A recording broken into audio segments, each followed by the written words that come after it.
Hi there, I'm Chris Devine, and this is Six String World. Today's guitar I'm covering is kind of special to me. It was owned by a buddy of mine, Joe, who passed away in 2017.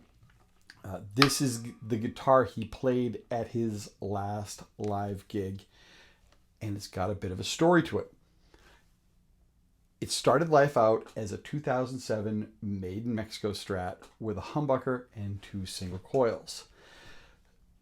Now, my buddy Joe used to love modding and tweaking guitars, and this one got a lot of stuff done to it.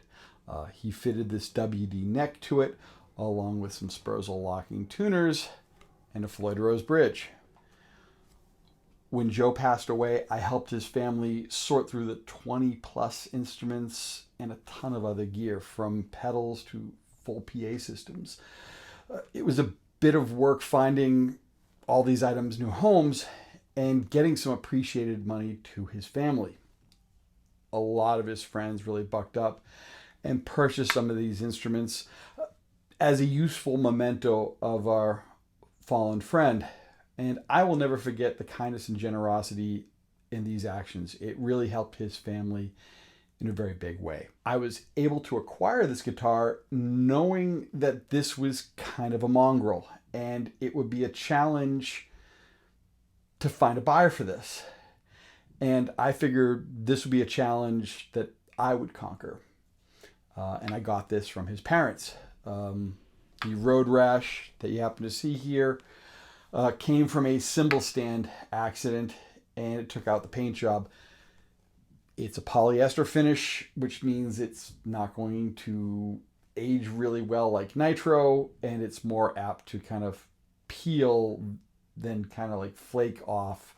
It won't really wear and age with that nice crackling and patina. It's just one of those things that it's eventually just gonna kind of like flake off. When I got this guitar, the electronics were pretty much shot.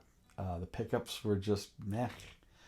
The route for the Floyd Rose caused structural damage as well, and it created a crack in the body.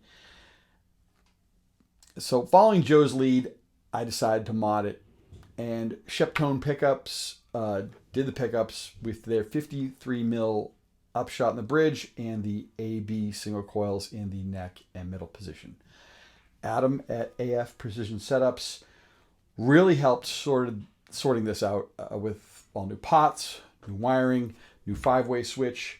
We also put shielding tape in the cavity. The whole inside of this guitar looks like a piece of NASA hardware with all the copper tape going on in there. We did the wiring to my specifications, where we have a tone knob for the bridge pickup, and we also have in the middle position, it does the bridge pickup and neck pickup together, not the single coil on its own. FU Tone did the brass Floyd block that we happen to put on here, and it really makes a difference. We also happen to add a trem stop from Stumac.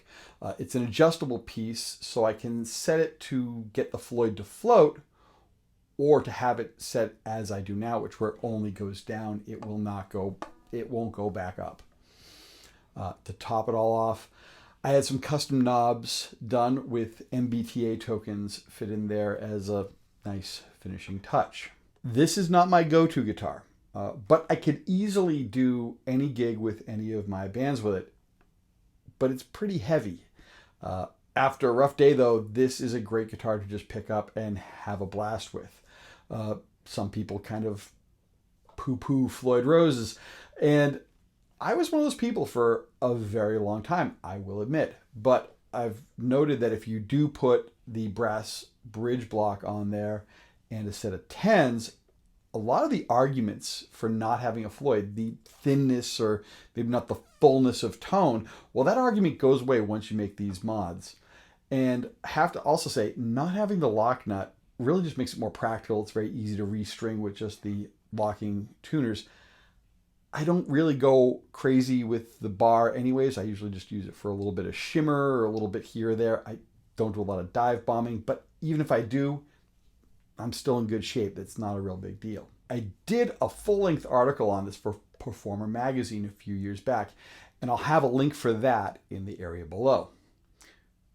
Now, while this guitar has been modded a bit, I think the essence of it is still quite there, and part of that resides in the fact I know my buddy had planned to replace the pickups at one point, and that the bridge block was also on his wish list of mods down the line. So it's kind of still living its life in that way. It's one of those things that you can change so much on a bolt-on guitar that, well, when is it still an original piece? Or since everything can be swapped out, well, what's original and what isn't?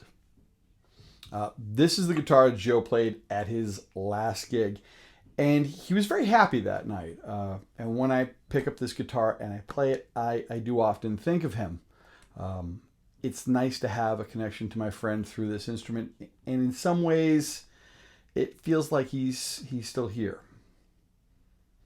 Anyways, if you happen to have a Partscaster of sorts, I'm sure there's a good story there as well. So if you want to tell me about it in the comment section below, please do. That would be great. If you like this channel, please hit the subscribe button, and the bell icon will also let you know when I put up a new video. If you like this video, you can click the thumbs up button, and if you want to share it, well, there's a button for that as well. Thanks for watching, and I'll see you soon. Take care.